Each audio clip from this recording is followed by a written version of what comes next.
നമസ്കാരം. അങ്ങനെ അവസാനം നമ്മുടെ മാമ ബാലണ്ണൻ എന്ത് ചെയ്തിട്ടുണ്ട്? ഈ പറഞ്ഞ ഭീഷണിയുമായി അവസാനം എത്തിയിട്ടുണ്ട്. മറ്റാർക്കും നേരെയല്ല, യൂട്യൂബേഴ്സിന് നേരെ. സത്യം പറഞ്ഞു കഴിഞ്ഞാൽ റിയാക്ഷൻ ചെയ്യുന്ന, അതായത് എലിസബത്തിനെ സപ്പോർട്ട് ചെയ്ത് നിന്ന യൂട്യൂബേഴ്സിന്റെ ഒക്കെ പേരുകൾ എടുത്ത് പറഞ്ഞുകൊണ്ട് ഭീഷണി, അക്ഷരാർത്ഥത്തിൽ ഭീഷണിയാണ്. ഞാൻ ഇതുവരെ ക്ഷമിച്ചു, ഇനി ഞാൻ ക്ഷമിക്കില്ല, നിങ്ങൾക്കെതിരെയായിട്ട് ഡിഫമേഷൻ കേസ് കൊടുക്കും എന്നുള്ളതാണ്. നിങ്ങൾ എത്രമാത്രം സമ്പാദിച്ചോ അതിന്റെ 10 ഇരട്ടി ഞാൻ കേസ് കൊടുത്തു വാങ്ങിച്ചത്. അതുകൊണ്ട് മര്യാദയ്ക്ക് ഇപ്പൊ പോയാൽ കൊള്ളാന്ന് പറഞ്ഞ ഒരു വിരട്ടൽ, ഒരു ഭീഷണിയാണ് നമ്മുടെ ഫേസ്ബുക്കിലൂടെ ബാലണ്ണൻ നടത്തിയിരിക്കുന്നത് എന്നുള്ളതാണ്. ഇനി വീഡിയോ തുടങ്ങുന്നതിന് മുമ്പേ പറയാം, ഞാനൊരു കാര്യം പറയാം. ഈ പറയുന്ന യൂട്യൂബേഴ്സ് ആരും പേടിത്തൊണ്ടന്മാരല്ല. ഡിഫോമേഷൻ ഇവർ പറഞ്ഞു, നിങ്ങൾ എന്ത് ചെയ്യണം, ഈ വക്കീൽ ഒരു നിയമം പഠിക്കണം. എന്താണ് നിയമം എന്ന് പഠിക്കണം. കൃത്യമായിട്ട് നിയമം പഠിച്ച് ഏത് തരത്തിൽ നമ്മൾ ഒരാളെ പറ്റി വിമർശിക്കാൻ പറ്റും, അതിനകത്ത് നിന്നുകൊണ്ടാണ് ഞാൻ വിമർശിച്ചുള്ളത്. അതെനിക്ക് 100% ഉറപ്പുണ്ട്. ഒരു അഭിപ്രായ സ്വാതന്ത്ര്യം എല്ലാ ഇന്ത്യക്കാർക്കും, ആ അഭിപ്രായ സ്വാതന്ത്ര്യത്തിന്റെ അകത്ത് നിന്നുകൊണ്ട് തന്നെയാണ് ഞാൻ ഇതുവരെയ്ക്ക് വിമർശിച്ചിട്ടുള്ളത്. താങ്കളുടെ ഭാര്യയായ കോഹ്ലിയെ പറ്റി ഇച്ചിപ്പോയെന്ന് ഒരു ബഹുമാനമില്ലാതെ ഒരു വാക്ക് പോലും ഞാൻ ഇവിടെ ഉച്ചരിച്ചിട്ടില്ല എന്ന് മാത്രമല്ല, എലിസബത്തിന് വേണ്ടിയിട്ട്, അങ്ങനെ എലിസബത്തിനെ ഒറ്റയ്ക്ക് ഇട്ടിട്ട് പോകുമെന്ന് നിങ്ങൾ ആരും ബാലണ്ണ കരുതണ്ട. എലിസബത്തിന് നീതി നേടിക്കൊടുക്കുന്നത് വരെ എലിസബത്ത് കൂടെ ഉണ്ടെങ്കിൽ ഞാൻ, അതിനോടൊപ്പം നമുക്കറിയാം യൂട്യൂബേഴ്സ്, ഈ റിയാക്ഷൻ വീഡിയോ ചെയ്യുന്ന എല്ലാവരും കട്ടക്ക് തന്നെ ഉണ്ട്. അങ്ങനെ താങ്കളുടെ ഈ ഓലപ്പടക്കം കണ്ടെന്നും നമ്മൾ പേടിച്ചു പോകാൻ പോകുന്നില്ല. ആദ്യം ഈ പറയുന്ന അണ്ണൻ ഈ പറയുന്ന ഫേസ്ബുക്കിൽ ഇത് അവസാനത്തെ വീഡിയോ, ഈ എലിസബത്തുമായിട്ടുള്ള അവസാനത്തെ വീഡിയോ എന്നാണ്. എലിസബത്ത് നീഡ്സ് എന്താണ് മെഡിക്കൽ അറ്റൻഷൻ, അല്ലാതെ മീഡിയ അറ്റൻഷൻ വീണ്ടും സ്ഥാപിക്കുകയാണ്. എലിസബത്ത് ഒരു മാനസിക രോഗിയാണെന്ന് ഒരു ഉളുപ്പുമില്ലാതെ ഈ ബാലണ്ണ സ്ഥാപിക്കുകയാണ് വന്നിരുന്നുകൊണ്ട്. മനസ്സിലായി, ഇതാണ് അവരുടെ അജണ്ട, അവരുടെ ഗെയിം അതാണ്. എങ്ങനെയെങ്കിലും എലിസബത്തിനെ ഒരു മെന്റൽ രോഗിയായിട്ട് ചിത്രീകരിക്കുക. അപ്പോൾ എലിസബത്ത് പറയുന്ന ഈ ആരോപണങ്ങളെല്ലാം ഒരു മെന്റൽ രോഗി പറയുന്നതായിട്ട് കണക്കാക്കും എന്നുള്ളതാണ് ബാലണ്ണൻ വീണ്ടും മീഡിയയുടെ മുമ്പിലേക്ക്. ഇന്നലെ പറയുന്നത് മെന്റലി അൺസ്റ്റേബിൾ എന്ന് പറഞ്ഞു. ഇപ്പൊ കുറച്ചും കൂടി വിപുലീകരിച്ച്, അല്ലെങ്കിൽ കുറച്ചും കൂടി ഭംഗിയായിട്ട് പറയുകയാണ് മെഡിക്കൽ നീഡാണ് വേണ്ടത് എന്നുള്ളത്. കൊള്ളാം, ബാക്കി പറയണം.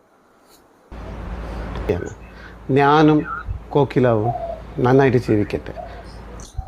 ഇവിടെ പറയുന്നത്, ഞാൻ ഒരു ഡോക്ടർ ആയിരുന്നു എങ്കിൽ എലിസബത്തിനെ കൊണ്ട് ചികിത്സിച്ചേനെ എന്നാണ് ബാലണ്ണൻ പറയുന്നത്.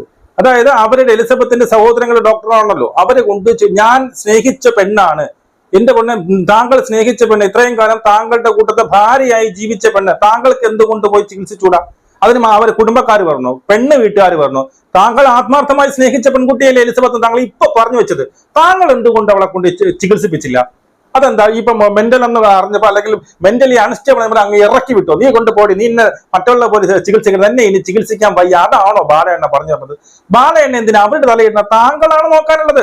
അതാ, പക്ഷെ താങ്കൾ പറയും പോലുള്ള അസുഖം ഉണ്ടെങ്കിൽ അത് എന്താ ചികിത്സിക്കാനുള്ള താങ്കളല്ലേ, അല്ലാതെ ഭാര്യ വീട്ടിൽ പറഞ്ഞത്. നാണമില്ലയോ? നട്ടലെന്ന് പറയുന്ന സാധനമില്ലേ ബാലണ്ണ? താങ്കളാണ് ചികിത്സിക്കാനുള്ളത് ഭാര്യയെ. ഭാര്യ അത്രമേൽ സ്നേഹിക്കുന്നുണ്ടെങ്കിൽ താങ്കൾ ചികിത്സിക്കണമായിരുന്നു. മനസ്സിലായോ? നിങ്ങൾ ഡിഫമേഷനിൽ എനിക്ക് തരേണ്ടത് അമൗണ്ട് എന്താന്ന് ഒരു നല്ല ലോയർ എടുത്ത് ചോദിക്കുക.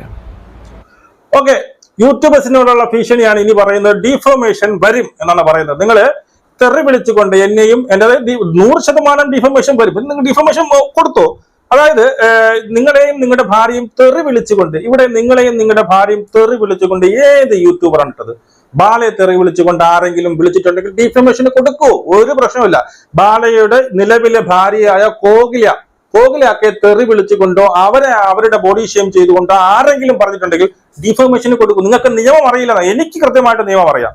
ഏത് തരത്തിൽ ഏത് പരിധി വരെ ഒരാളെ പറയണമെന്ന് താങ്കളുടെ ബുദ്ധി എന്താണ്? താങ്കൾ ഇതുവരെ വെയിറ്റ് ചെയ്തത് ഈ പറയുന്ന കോഹ്ലിക്ക് അഗേൻസ്റ്റ് ആയിട്ട് ആരെങ്കിലും വായിൽ നിന്ന് എന്തെങ്കിലും വീണ ഉടനെ അവന്റെ പേരിൽ കേസ് കൊടുക്കാമെന്നാണ് താങ്കൾ കഴിഞ്ഞ ഇതിന് തൊട്ടു മുമ്പ് ഒരു വീഡിയോ അതിൽ ചിലവർ ഭയങ്കര ബുദ്ധിപരമായിട്ട് കളിച്ചു എന്നുള്ളത് ശരിയാ.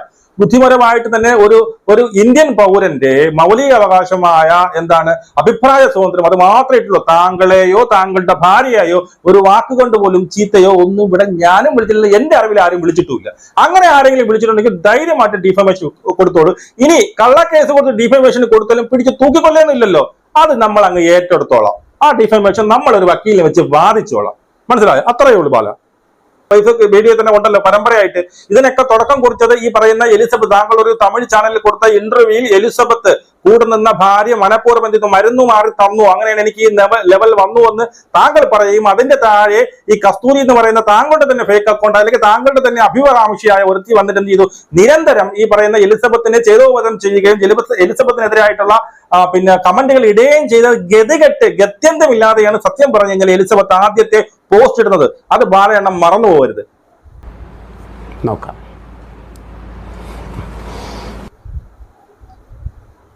ഓക്കെ, അപ്പൊ ഇതാണ് ബാലണ്ണന്റെ, അതായത് കർമ്മപരം. അതാണ് എനിക്കും ബാലചേട്ടനോട് അല്ലെങ്കിൽ ബാലണ്ണനോട് പറഞ്ഞ കർമ്മ എന്നൊരു സാധനമുണ്ട്. അത് തിരിച്ചടിക്കുക തന്നെ ചെയ്യും ബാല. നിങ്ങളുടെയും നിങ്ങളുടെ കുടുംബത്തിന്റെയും പേരിൽ നിങ്ങളുടെ കുടുംബം സന്തോഷമായി ജീവിച്ചു, അതിനിവിടെ ആർക്കും ഒരു എതിരഭിപ്രായമില്ല. പക്ഷെ മുമ്പ് ചെയ്ത പാപങ്ങളുണ്ട്, ആ പാപത്തിന്റെ ഫലം അനുഭവിച്ചേ പറ്റത്തുള്ളൂ ബാല.